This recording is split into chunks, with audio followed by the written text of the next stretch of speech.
Dans le texte de notre Constitution, la plupart des droits de l'homme, la liberté, l'égalité, la plupart de ces droits fondamentaux sont dans le préambule de la Constitution. Donc quand on dit on vérifie la conformité des lois par rapport aux articles, ça veut dire qu'on met pratiquement à la poubelle les droits de l'homme. Les mots de la République dans le contexte politique actuel, nous avons décidé de donner un sens plus pur aux mots de la tribu. Et tout d'abord, avec vous, Marie-Anne Cohandet, bonjour. Bonjour. Vous êtes professeur de droit à Paris Panthéon-Sorbonne, autrement dit constitutionnaliste, et d'ailleurs on vous doit le droit constitutionnel chez LGDJ. Le premier mot que je vais vous demander de clarifier pour nous, c'est le mot République, tout simplement.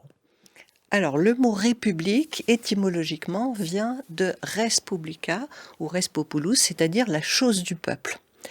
Alors, les Grecs n'utilisaient pas précisément ce mot-là le plus souvent, ils parlaient plutôt de démocratie. Quand Hérodote fait une classification des régimes, et comme le font beaucoup de Grecs, on fait une classification d'abord d'après le nombre de gouvernants et aussi d'après les principes du gouvernement. Hérodote, un seul gouverne, c'est la monarchie, monos archein, plusieurs gouvernent, c'est oligos, oligarchie, et quand tous gouvernent, c'est la démocratie. Et cette classification grecque se font aussi en vertu des principes de gouvernement. Est-ce qu'on gouverne dans l'intérêt du plus grand nombre, dans l'intérêt du peuple, ça va être la démocratie, ou dans l'intérêt de celui qui a tous les pouvoirs, c'est la tyrannie, par exemple. Mais le mot république apparaît bien sûr, son origine, on le voit, chez les Romains, et la République de Rome, évidemment, est très importante. Alors, on pourrait croire qu'il n'y a pas de lien entre la forme et les principes. Au contraire, c'est tout le cœur du droit, comme le dit Hart, tout l'art du juriste. Hart, c'est un grand juriste du XXe siècle aux États-Unis, et qui montre que le cœur du droit, c'est justement de faire le lien entre le fond et les principes. Victor Hugo disait que la forme, c'est le fond qui remonte à la surface. Si on veut avoir des bons principes dans l'intérêt du peuple, il faut que ces principes soient définis par le peuple et pour le peuple. C'est pourquoi il y a un lien étroit entre république et démocratie. Et c'est pourquoi aujourd'hui, Maurice Agulon dit que la République, pour l'essentiel, est assimilable à la démocratie, c'est-à-dire que ce qu'on entend aujourd'hui par république, eh bien au fond c'est un système sans roi ni dictateur, un état de droit, une démocratie libérale. Donc cette république, elle est apparue dans le contenu à Athènes, elle a été développée à Rome, on l'a trouvée pendant très longtemps seulement dans des petits États, dans des petites cités, notamment en Suisse. Et puis il y a eu les républiques de Hollande aussi, la République de Venise, qui était après oligarchique, la République de Gênes, etc. Et c'est seulement à partir de la Constitution d'Amérique, des États-Unis en 1787, qu'on a une république à une grande échelle. Alors, c'est évidemment un bouleversement par rapport à la plupart des régimes qui ont alors des monarchies. Et en France, 2 ans après, 1789, on affirme des grands principes qui bousculent quand même l'autorité royale. Pour autant, c'est seulement en 1792 qu'on affirme la République en France. Et très tôt, cette idée de république va être assimilée aux grands principes de la Révolution. Et aujourd'hui encore, elle l'est complètement. Alors, dans notre histoire constitutionnelle, on a eu des monarchies, on a eu des empires. Et pendant très longtemps, pendant pratiquement les 80 premières années de nos régimes constitutionnels, on a très peu de républiques. Il faut attendre beaucoup plus tard pour qu'on en ait.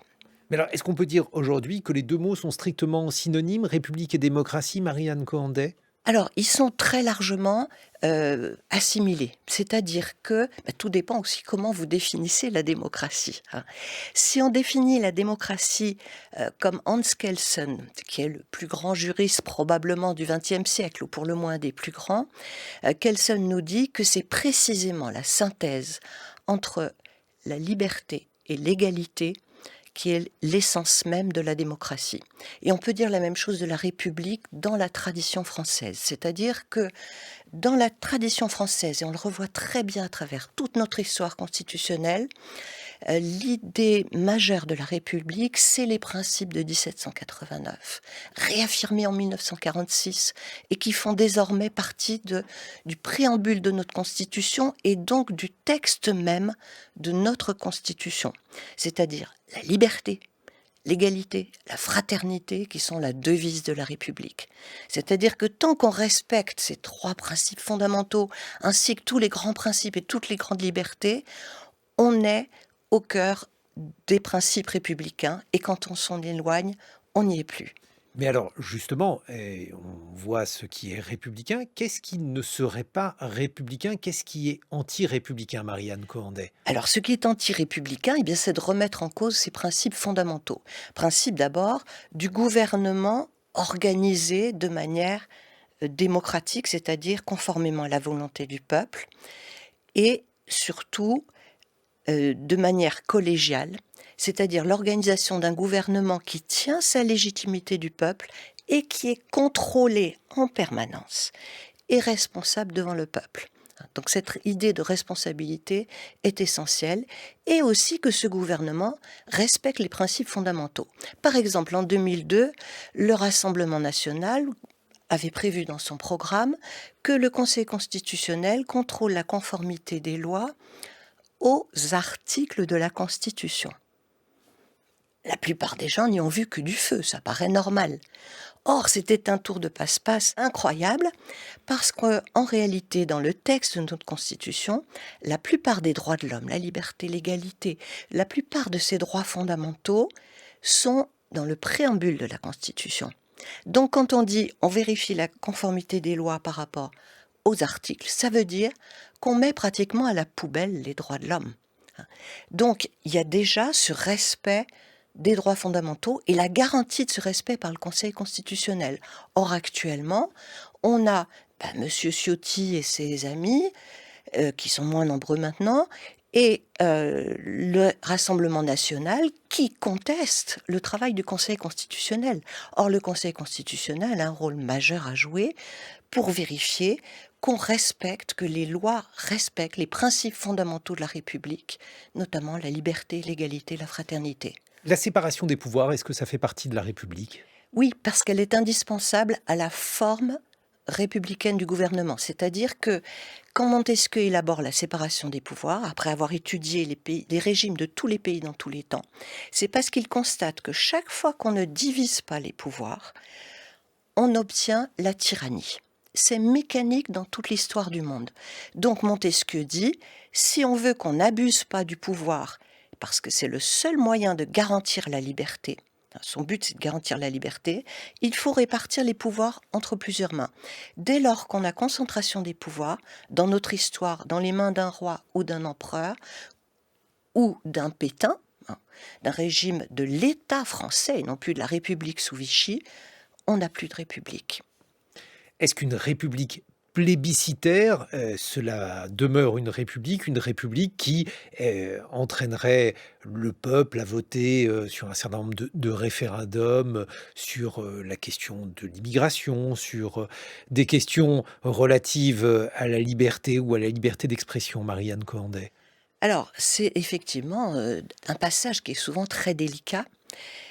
On l'a vu au moment de l'arrivée des deux empires en France, c'est-à-dire qu'au départ, ils se présentaient comme républicains.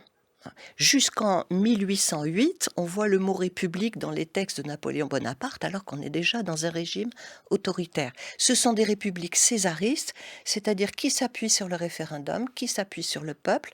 Oui, mais en réalité, pour confisquer la souveraineté du peuple, alors qu'on prétend la respecter, alors qu'on prétend donner cette souveraineté au peuple. Mais si on dit qu'il n'y a rien au-dessus du peuple, est-ce que le peuple ne peut pas détricoter ce qu'il a lui-même tricoté? Alors, il faut bien voir que toutes les règles constitutionnelles ont été élaborées en observant tout ce qui s'est passé dans tous les pays, dans tous les temps, comme le faisait déjà Aristote ou Montesquieu. Et on a constaté, dans tous les pays, dans tous les temps, que si on change les règles pour un oui, pour un non, n'importe comment, eh bien, on ne garantit pas la démocratie, on ne garantit pas la République. Pour garantir ces principes fondamentaux, il faut se méfier des mouvements d'opinion Et donc, il faut une procédure qui permette la réflexion, et qui permette un large accord du peuple. C'est pourquoi l'article 89 de notre Constitution, qui prévoit d'ailleurs que la forme républicaine du gouvernement ne peut pas être supprimée, et ça depuis très longtemps déjà, hein. C'est depuis 1884 qu'en France, on prévoit que la forme républicaine du gouvernement ne peut pas être modifiée. Il faut donc une procédure qui permette la réflexion et le respect des droits. Merci Marianne Cohandet. Je rappelle que vous êtes professeure de droit à Paris Panthéon-Sorbonne. On vous doit le droit constitutionnel aux éditions LGDJ.